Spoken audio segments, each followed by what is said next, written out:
Bienvenue à tous pour une nouvelle émission 100% quintet à l'occasion du dernier week-end de l'année sur l'hippodrome de Vincennes. Nous allons étudier la quatrième épreuve du programme dans le prix de Bar-le-Duc. 15 partants au départ sur 2 échelons de départ, des trotteurs français étrangers âgés de 5 ans à 9 ans. Sur donc 2 échelons de départ et une priorité aux chevaux du premier poteau. Ils sont d'ailleurs 12. Sur les 15 concurrents au départ, sur les 2850 mètres de la grande piste, on passe sans plus tarder au tableau des partants. Le numéro 1, Bahia del Circeo, vient d'effectuer son retour sur l'hippodrome de Vincennes et en France à l'occasion d'une dernière tentative. Attention, c'est une jument ici qui doit encore rassurer.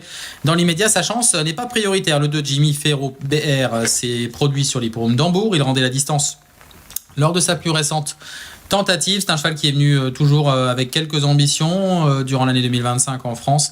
Il a dû se contenter de place avant le coup. Sa chance est plutôt secondaire. Le 3, DA Spirit Bar, est une élève de Louis Baudron. En tout cas, elle défend sa Kazakh. Entraînée par Julien Dubois qui aura 2 partants au départ. Elle est absente depuis le mois d'octobre. Elle a été malade comme la majorité de l'effectif de Julien Dubois. Ici, il est préférable de la revoir. Le 4, 9 Points. Lasse est un trotteur qui vient de se classer 5e sur les 2100 mètres de la grande piste. Le prix Jean Boileau. Il aurait dû courir lundi à Bordeaux. Malheureusement, le camion dans lequel il devait être transporté a crevé et son entourage a dû décliner. Donc cet engagement à Bordeaux, il se rabat sur cette épreuve. Ici, attention, il a prouvé sa forme, il s'annonce comme un outsider intéressant. Le 5, Japou Turgot, dont il faut effacer la dernière tentative, il avait montré une belle régularité vraiment tout au long de l'année 2025. Ici, il peut se glisser à l'arrivée. Le 6, Kylian Fromentro, est un trotteur âgé de 5 ans qui a fait forte impression au printemps. Depuis le mois de juin, c'est beaucoup moins bien. La dernière tentative est pas bonne, clairement, mais il a les moyens ici de jouer un très bon rôle. Il y a plusieurs chevaux, une majorité d'ailleurs, qui est malade sur le domaine de Grosbois, et peut-être a-t-il été touché lors de sa plus récente sortie. En tout cas, Jean-Michel Bazir nous expliquait que s'il fournissait sa meilleure valeur, il aurait ici une première chance théorique. Le 7, Sharon, vient de courir le prix Ténor de Beaune. C'était trop dur pour lui de suivre le futur lauréat Epic Chronos dans la montée, mais le cheval avait prouvé sa forme précédemment. Attention à lui, c'est également un trotteur âgé de 6 ans capable ici de très bien faire. Enjoy the Game et le premier élève d'Eric Bondo. Enjoy the Game n'a plus de marge de manœuvre désormais à ce niveau de compétition. Il doit affronter des trotteurs plus jeunes.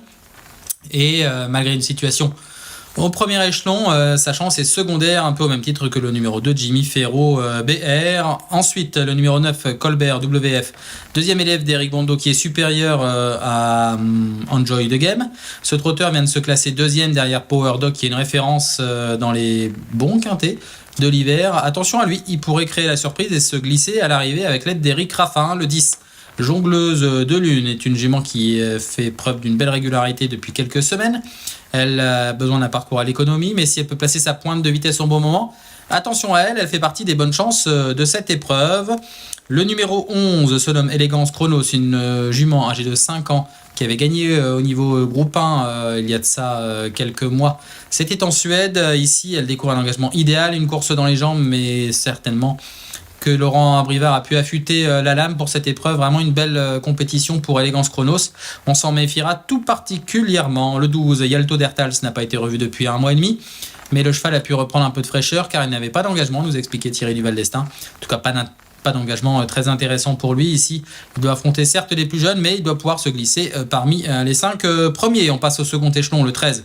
Ienmi a été malade comme la majorité des élèves de Julien Dubois donc, et ici rendre la distance ferrée avec une seule course dans les jambes, on peut le rayer sans le moindre doute. Le 14, Jéroboam d'Érable, sera l'un des favoris, si ce n'est le favori du prix de Cornulier d'ici 3 bonnes semaines.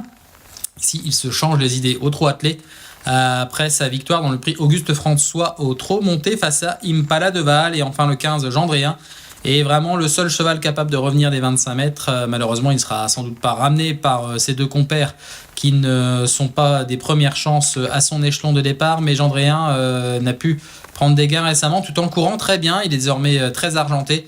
Il approche des 10 ans, mais attention à lui car il n'est pas hors d'affaire pour se glisser. Pareil en fin de combinaison.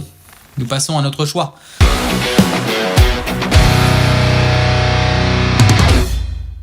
Et nous avons placé en tête dans cette épreuve le numéro 6, Kyliam Fromentro, sur une ancienne valeur, enfin pas si ancienne que ça tout de même.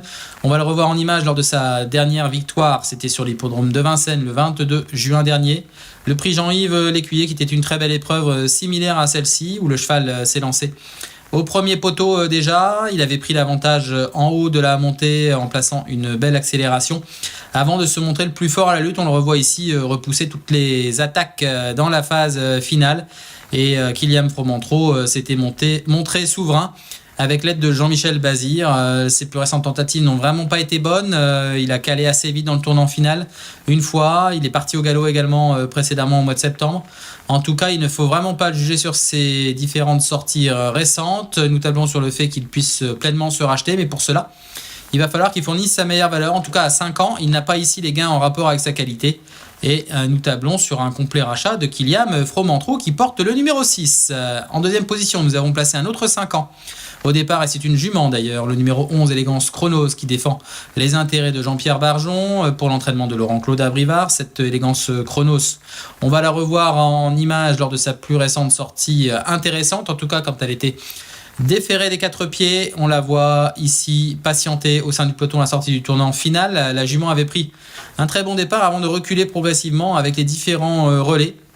Élégance Chronos va pouvoir s'exprimer assez tardivement dans la phase finale et encore sans avoir vraiment toutes ses aises, mais elle va regagner du terrain et terminer de bonne manière à la 4e place dans une épreuve où Django Vici s'imposait au sprint devant Edgar Sabat, et la 3e place revenait à Jazzman, un autre élève de Laurent-Claude Abrivard. Élégance Chronos arrachait la 4e place. On ne peut pas vraiment dire qu'elle était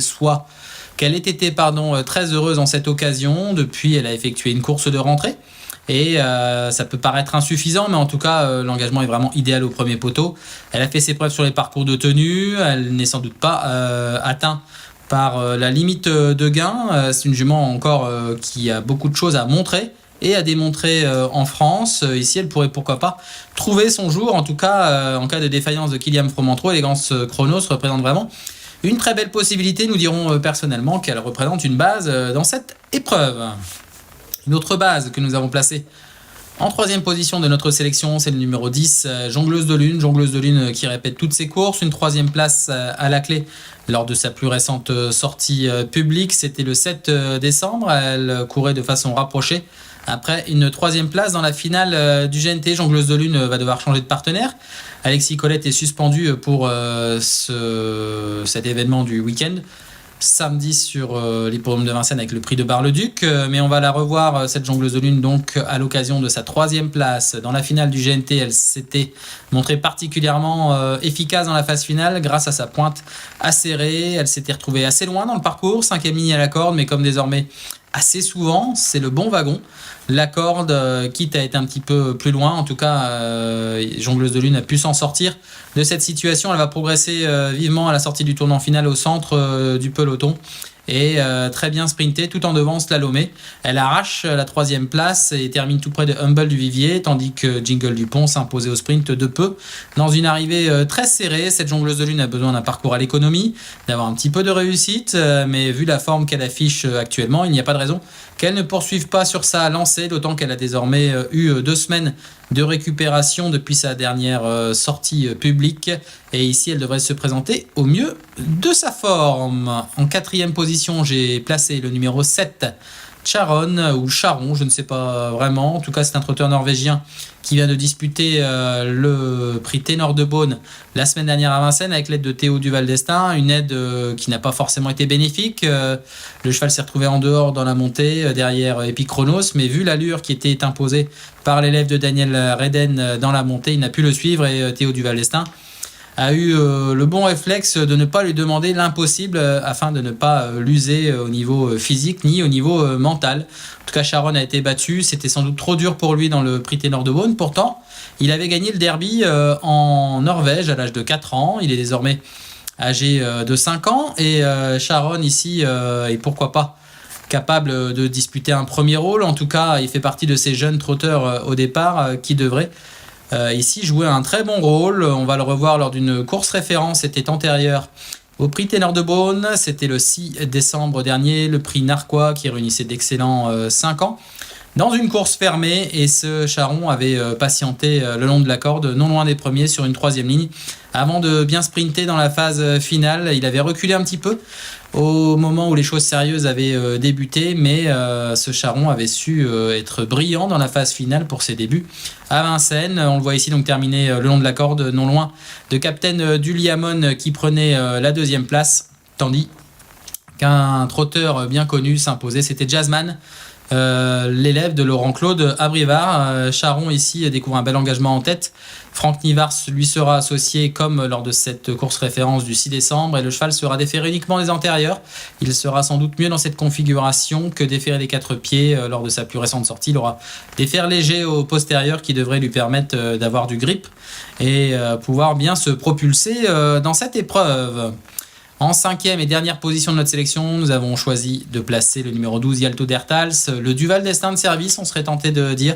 Thierry Duval d'Estaing qui a vraiment un effectif pléthorique et de qualité. Et ce Yalto Dertals n'a pas manqué sa cible depuis le début du meeting d'hiver. Certes, il ne s'était pas imposé lors de du premier quintet du meeting d'hiver dans le prix de Soulac, mais ce Yalto Dertals s'était très bien défendu à la troisième place avant d'enchaîner par une troisième place dans le prix Médusa. Sans être très heureux ce jour-là, il aurait sans doute pu terminer un petit peu plus près. Il n'a pas été revu depuis début novembre, mais Thierry Duval d'Estaing nous expliquait qu'il a attendu cet engagement. Il n'avait pas forcément d'excellentes sorties à sa disposition depuis, et ici l'opportunité est belle pour se remettre en évidence, peut-être pas pour la victoire face aux plus jeunes, mais en tout cas c'est une bonne possibilité pour terminer parmi les 5 premiers.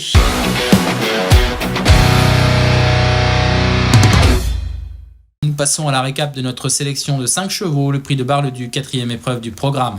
Samedi 28 décembre sur l'hippodrome de Vincennes, le 6 Kylian Fromentro à notre préférence devant le 11 Élégance Chronos qui représente une bonne base dans cette épreuve, le 10 Jongleuse de Lune qui est également un bon point d'appui, le 7 Charron qu'il faut reprendre à ce niveau de compétition, et le numéro 12 Yalto Dertals. En chiffres ça donne le 6, le 11, le 10, le 7 et le 12.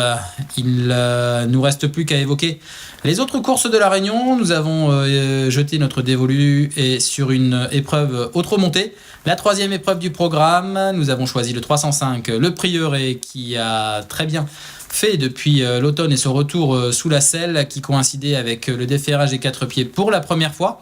Il est invaincu, en tout cas il a gagné sa première course déférée des 4 pieds avant de confirmer lors de sa sortie suivante, bien qu'étant devancé, le Prieuré s'était montré un petit peu brillant dans le parcours, et les 2850 mètres de la grande piste lui ont été un petit peu fatales dans la phase finale. Pour autant il se défendait superbement, le Prieuré ici à la confiance de Luc Gabory qui effectue un très bon travail avec lui et qui lui a permis de gravir les échelons. C'est un 4 ans hongre qui n'a pas beaucoup de possibilités de courir durant le meeting d'hiver. Il court donc de façon espacée avec ses gains, mais attention à lui, 2175 mètres, il va vraiment être à l'aise, et ici il représente un très solide point d'appui dans une épreuve magnifique du reste, car il faudra battre Lauréat Dry qui débute sous la selle, mais également Lambada du Goutier qui porte le numéro 10 dans cette 3e épreuve et qui avait fait impression au niveau groupe 2 déjà sur un parcours de vitesse. Donc attention, ce n'est pas fait pour la victoire, mais le Prieuré représente un très bon point d'appui. Pour vous les parieurs, le 305, il ne me reste plus